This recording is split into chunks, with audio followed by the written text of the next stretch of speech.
Hey guys, what's going on? Today I have another unboxing for you. This is the glorious Model O Minus. Very excited to get this in. I've been waiting for over a month now, I believe. So let's go ahead and get this thing open. Different packaging this time. The original Model O just came in a white package, so this one's at least branded. Good for the neighbors that are trying to steal your stuff. Bad for me.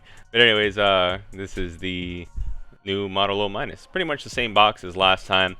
Obviously just a little bit smaller. You can kind of feel it right off the bat that it was going to be, a lighter mouse. It was a lighter package.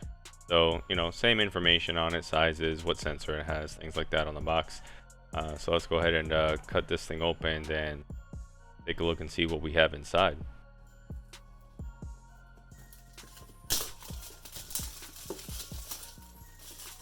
Super excited about this mouse.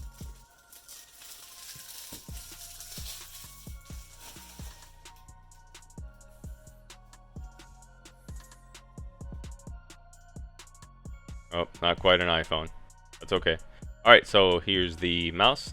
Same packaging as before, so I know we're all cringing that this USB cable is folded over like that and, for however long.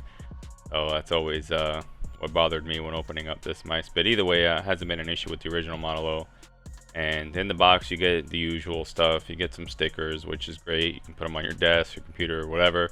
I think there's a thank you card in here. And just some like marketing stuff. So get a nice little thank you card, which is great. Take this stuff, always keep it. You never know when you're going to sell the mouse. It's always nice to pass this stuff on to the next person, whoever ends up with it, because how we all are. We only keep stuff for a limited amount of time, and then we end up giving it away or selling it to somebody. So this is it. This is actually really light. Maybe not quite as light as the final mouse, but still lighter than the Model O. It's noticeably different, and those flicks are gonna feel great. This mouse actually fills my hand out a little bit better than the final mouse does. I don't really hold like a palm grip though. I'm pretty much straight claw. I'm kind of just like standing over the desk though, which is why it's a little bit different, but this actually feels pretty good. I can't wait to try it out, and I'll throw some B-roll in here now so you can see it next to the final mouse.